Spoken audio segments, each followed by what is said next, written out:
Zionism is racism? That is a slogan that was developed by Yevgeny Primakov in 1974 and what made its way into the United Nations. At once upon a time, the Soviet Union had a great influence on many parts of the world, but also on the United Nations. And so it became it was a passed resolution, Zionism is racism.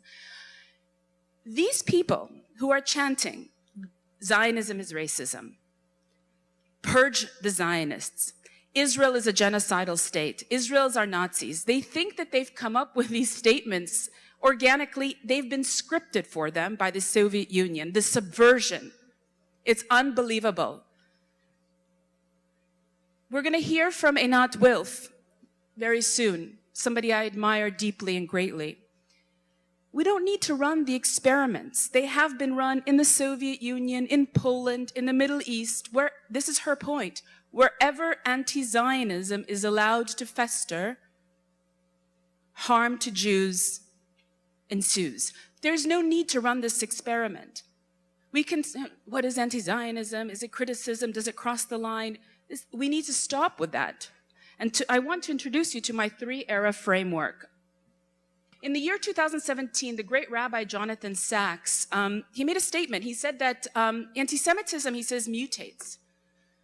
And it mutates and changes form. And I thought, that's intriguing. I was intrigued by that because, you see, the Jew doesn't change. We Jews, we don't change. So what changes? And I kind of sat with that for a few, maybe weeks, months, and I thought to myself, what changes is how society understands morality. Because in each era, we are constructed as a demon, as a villain, a cosmic villain. No, not just any villain, a villain that violates the morality of its time. There are three distinct eras of Jew hatred: anti-Judaism, anti-Semitism, and anti-Zionism. In each era, we are cast as violators of the moral tenets of that time. So in the era of anti-Judaism, Christianity was the moral compass. So we were literally Christ killers, the killers of the morality. Well, post-Enlightenment, the world evolves. There's a new kind of rationalism, race science develops, and Jews are once again cast in the role of villain, this time violating the purity of race. I argue in one of my essays that it took a massive catastrophe, i.e. the Holocaust, to compel another moral realignment. And if you ask anyone really in the West, what is morality? How do you understand morality? They'll say it's human rights. But how do you violate human rights? Genocide, racism, colonialism, apartheid. The Jew, once again, it was recast as violating the tenets of his time. The deeper question, which we may not be able to get to today, is why does the world need the Jew to fulfill that role? Why? What is about us? Because I do argue and believe that actually Jew hatred is necessary. There is a purpose for it. In many ways, I believe that each era reveals a corrupted morality. We have idealized human rights, social justice. That's very nice.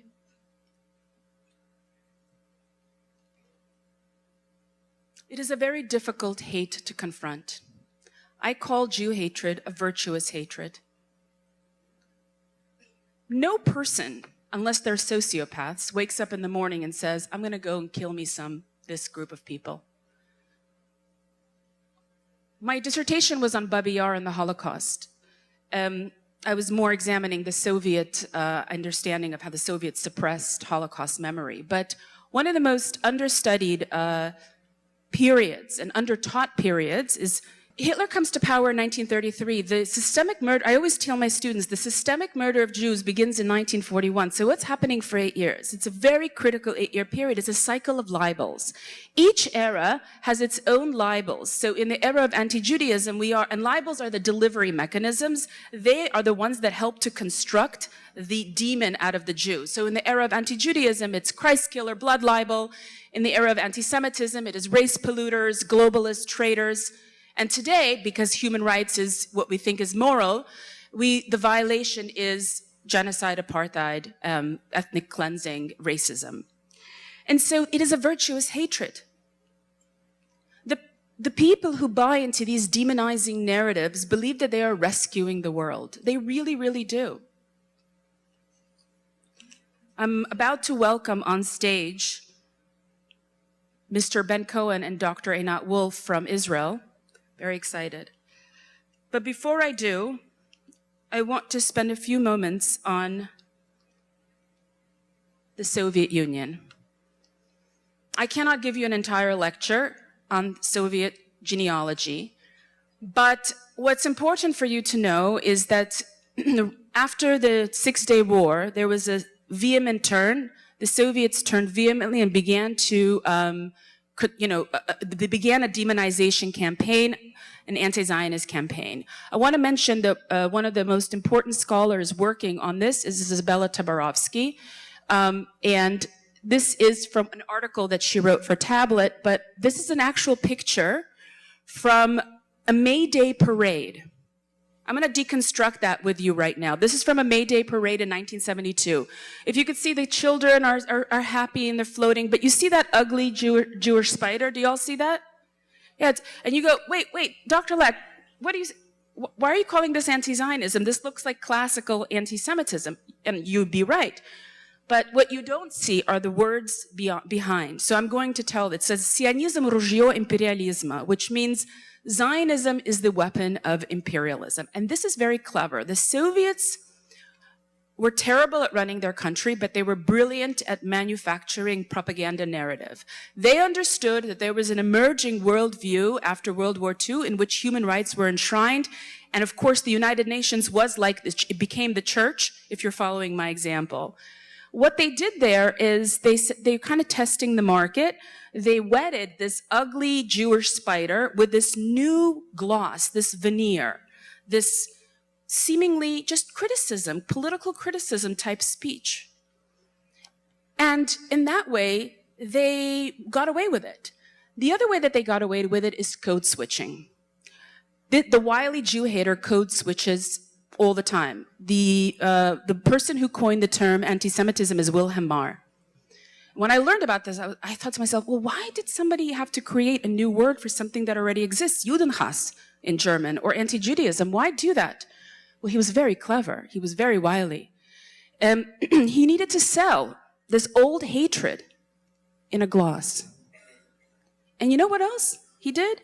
He distanced himself from Judenhass. He said, I don't hate the Jews for their religion.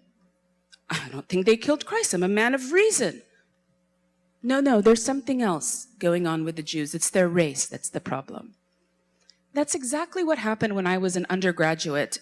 Speaker after speaker would come up stage and they would say, I denounce anti-Semitism. There is not an anti-Semitic racist bone in my body. I am an anti-Zionist. And I remember I was like, what's going on there? Why are they doing that rhetorical move? Why do that? Well, it's very clever because you denounce something bad and then you say, look, I'm giving you something else. I'm not that bad thing. The reason I'm calling this symposium historic is that anti-Zionism has been terrorizing the West since at least 2 decades. I firmly believe in language. I also believe in freedom of speech because I understand how sacred it is. So I'm not here to police anybody's speech, but the goal of this symposium is for our community, both Jewish and not, to start using the word anti-Zionism. We are in the anti-Zionist era.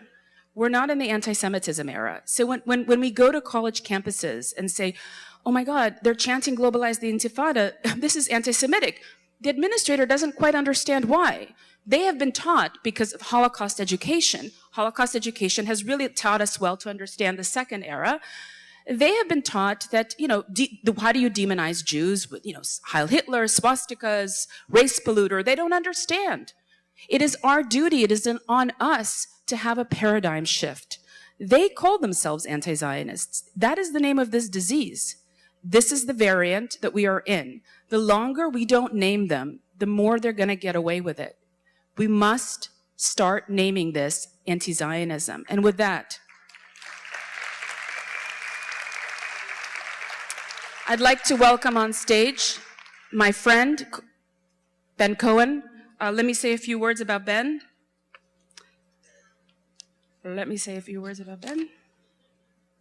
Ben is from the FDD, from the Foundation for Defense for Democracies. He's the director of Rapid Response there. His work focuses on global anti-Semitism and anti-Zionism, European Union relations with the Middle East, and the condition of religious and national minorities in the region. Joining us virtually is my hero, Dr. Einat Wolf, an Israeli intellectual author and former member of the Knesset, known for her work on Zionism, foreign policy, education in the Arab-Israeli conflict. Dr. Wolf recently launched a new Israeli party called Oz. The party emerged after October 7th and reflects many of the ideas that she has been developing publicly over the last few years about sovereignty, education, and what she calls the need for Israel to move beyond an exile mentality. So with that, let's begin.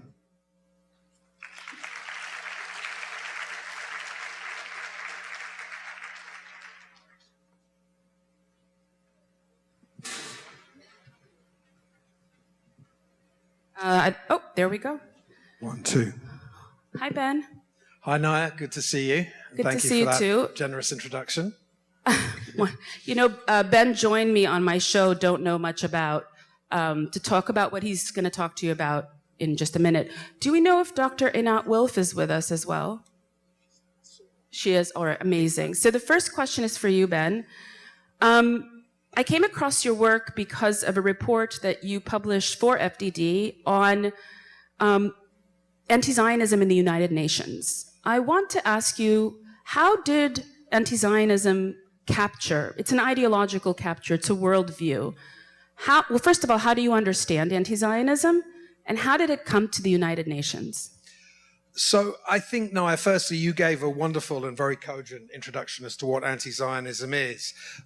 What I would add is that I think you can't really understand anti-Zionism unless you predicate that on anti-Semitism. Without anti-Semitism, anti-Zionism has no real content to it. And I think that many of the tropes of anti-Semitism and anti-Judaism and all the phases of Jew hatred through history repeat themselves in anti-Zionism. Most of all, the idea in German, Die Juden sind unser Unglück, the Jews are our misfortune. That was the banner headline on the Der Stürmer newspaper in Nazi Germany. The idea as well that Jews are disloyal or are vulnerable to dual loyalty. The idea that Jews are deceitful, that they are thieves. All these themes, these broad themes, have informed anti-Zionism. And as you point out, I think anti-Zionism is the incarnation of anti-Semitism after the Shoah. And it has a much more, on the surface, political appearance. And that's really where you get the decisive contribution of the Soviet Union. Well, let me challenge you a little. Sure. What do you think about this idea of the three-era framework and kind of distinguishing these three distinct forms of Jew hatred? Because in your response, the way that you are talking, you seem to still believe that it's anti-Semitism that's informing anti-Zionism. So I want to kind of talk about that. No, I think they're compatible. I agree with you that there are different phases historically in how this hatred manifests. But I'm saying that there's no clean break between each one in the sense that you have thematic consistencies. And I would say, you know, one of the episodes actually of Jewish persecution that I personally find fascinating is pre-Christian, is the riot in Alexandria in the year 38, where you have, and this, remember, there's actually still a Jewish state in Eretz Israel at this time. There's still a temple in Eretz Israel, but there is a growing Jewish diaspora in Alexandria, which is a major trading city. And at that point, this is, I think, in the year 66, the Emperor Caligula wants to put his statues in all houses of worship in Alexandria. The Jews refuse and the Greeks riot, and Philo, who was a great Jewish writer of the time, he talks about, in some ways it's a bit like reading about October the 7th when you read about what happened in Alexandria at that time. But what was the problem here? The fundamental problem was the Jews being separate the Jews being distinctive, the Jews refusing to be part of the collective and the universal by putting the statues of the Roman Emperor in their synagogues. So I'm saying these are the sorts of themes that, you know, have traveled across two millennia. Wonderful. So let's get, so how did anti-Zionism come into the UN? Okay, so I think that's really the critical question to address for this panel. I'd say that there are two key points to make here. The first is the aftermath of the Israeli War of Independence of 1947, 1948. That obviously creates a refugee problem, and the United Nations in 1949, as a temporary measure, sets up the United Nations Relief and Works Agency, UNRWA. Initially, UNRWA actually caters to both Jews and Arabs displaced by the fighting, but by the early 1950s, the Israeli government says to the UN, we're going to take responsibility for our displaced people. The Arabs, of course, leave their displaced people, their refugees, in the rubric of UNRWA. 1950, the UN creates another refugee agency, the High Commissioner for Refugees. And there's a huge difference between UNRWA and UNHCR. UNRWA preserves the refugee status of Palestinian Arabs and allows them to transfer it from generation to generation. UNHCR focuses on absorption of refugees in the countries that they've gone to. They do talk about, if, you know, voluntary repatriation, if you can go back to your home, we'll help you. But the assumption is we're going to help you where you've landed, not where you think you should be. So why isn't UNRWA incorporated into UNHCR? Basically, because the Arab states lobby against it at the UN. They want to preserve this refugee status, so they create a kind of Palestinian exceptionalism. And then when you have the negotiations, I think in 1951, on the Refugee Convention, the Arabs managed to insert a clause there that says, if you're a refugee receiving services from one UN agency, you are not eligible to receive services from another UN agency. So what this means, this creates a hard barrier between any absorption of UNRWA into UNHCR.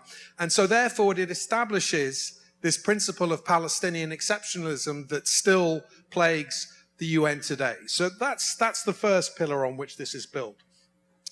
The second pillar is the Soviet Union. And I don't want to, I mean, Naya gave such a fantastic and detailed introduction. I don't want to repeat any of that. So what I want to look at very briefly is how the Soviets incorporate anti-Zionism as an operating principle into their foreign policy.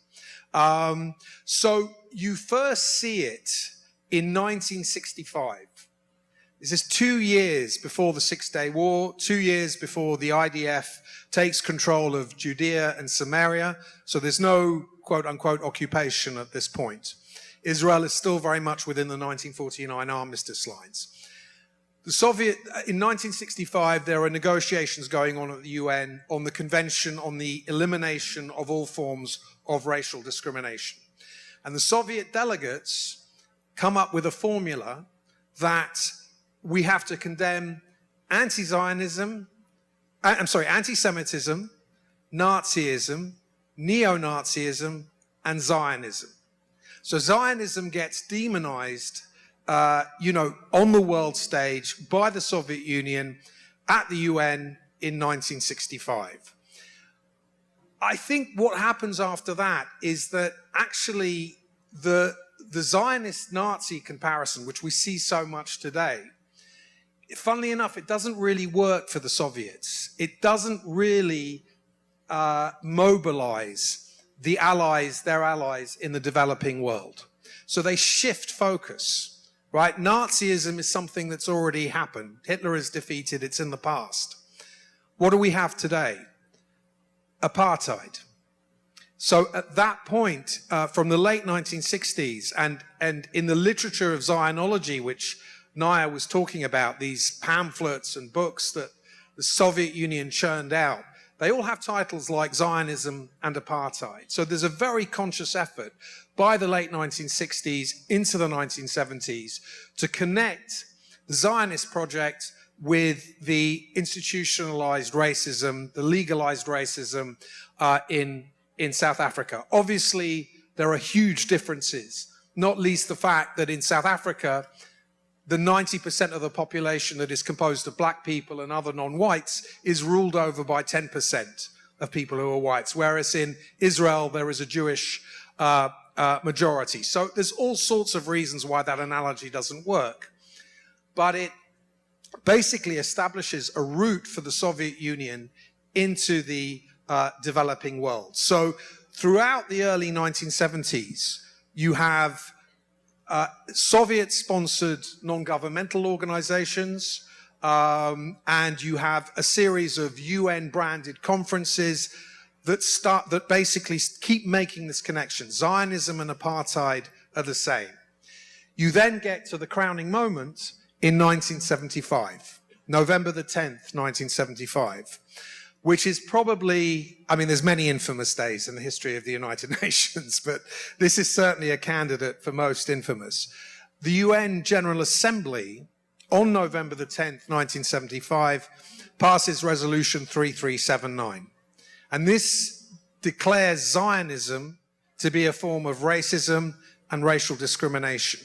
And if you go and look at the text of the resolution, I'm going from memory here, but there's a line in there about the organic relationship between apartheid and Zionism. These are both alien, colonial, interloping regimes that have established themselves. And so at that point, I mean, you know, the day of the resolution, Chaim Herzog, the Israeli ambassador, he tears up the resolution at the podium. Daniel Patrick Moynihan, the American ambassador, talks about a new dark age for the United Nations. We're still living with that legacy 50 years later, and it becomes institutionalized. Excellent. Thank you so much. I think what's really important for all of us here to take stock of is that anti-Zionism has a life of its own. The libels have a history, and our job is to expose them. I'm going to now move and invite Dr. Einat Wilf. My question to you is that the first point— I can't hear you, so I'm thinking maybe write me the questions in the chat or something. Okay, I'm going to write the question, and whoever is in charge of Zoom, can you please chat that question in? I'm wondering, should it really be that Gazans and Palestinian Arabs should be Zionist, or should the ask be that they should reject anti-Zionism? That's my question, and is it possible? So to the question of when I say that Gazans, Arabs, Muslims should be Zionists, it makes an assumption which I think is definitely true now, probably true for many years now, is that there's no neutral area. There's no kind of being non-Zionist anymore or something of the sort. You're either willing to accept the Jewish right to self-determination in the land of Israel, at least in part of it, or you're opposed to it. The idea that you could be neutral about this idea doesn't exist if it ever existed. So when I'm arguing that Arabs, Gazans, Muslims can and should be Zionists, it means that they essentially let go of the obsessive anti-Zionism. They let go of organizing their identity around the notion that it is more important for them to devote their considerable talents and resources to the destruction of Jewish sovereignty than to build something for themselves. This is not something where you have neutral ground.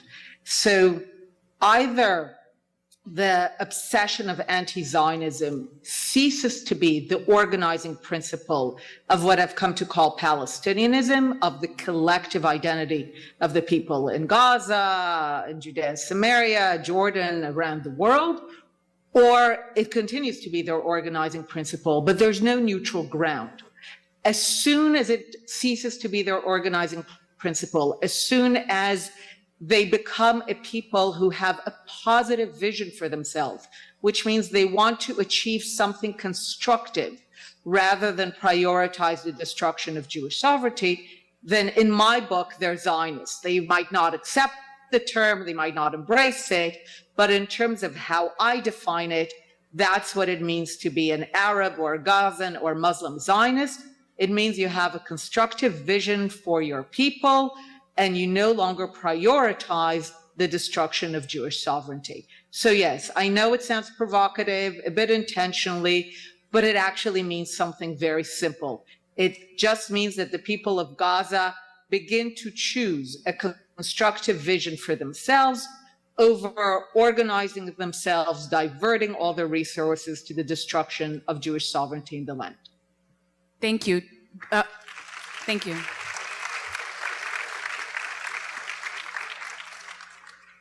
Is Einat still on with us?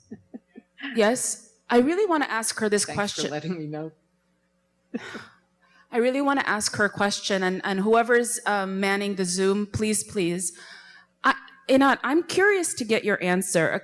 Just a couple days ago, I went to UC San Diego Medical School to do a training for the doctors on anti-Zionism. At the end of my talk, a woman stood up and said, I'm Palestinian, and I grew up in apartheid, and you will not deny my lived experience. At that moment, I realized she has been captured by anti-Zionism. What would you tell her in that moment? I'm not really sure how teaching about anti-Zionism is about denying the Palestinian reality. As I'm sure you know, I mean, I think anti-Zionism is the Palestinian reality. I mean, that is pretty much my main argument, that the very definition of Palestinianism, what constructs the collective and what has become the identity, is anti-Zionism. So I'm not sure what in it is denying the reality. I'm by no means, or in the talk, anyone denying that to pursue anti-Zionism as an organizing principle has been an absolute, a total, and continued disaster. That I am not even beginning to deny. In fact, this is my main argument. My main argument is that anti-Zionism has been a disaster, has been a tragedy. It is always the ideology of failed societies, that the world and even us did no favors to the Arabs by essentially allowing them, I would say, encouraging them, enabling them, funding them in their anti-Zionism, and it has led to repeated disasters.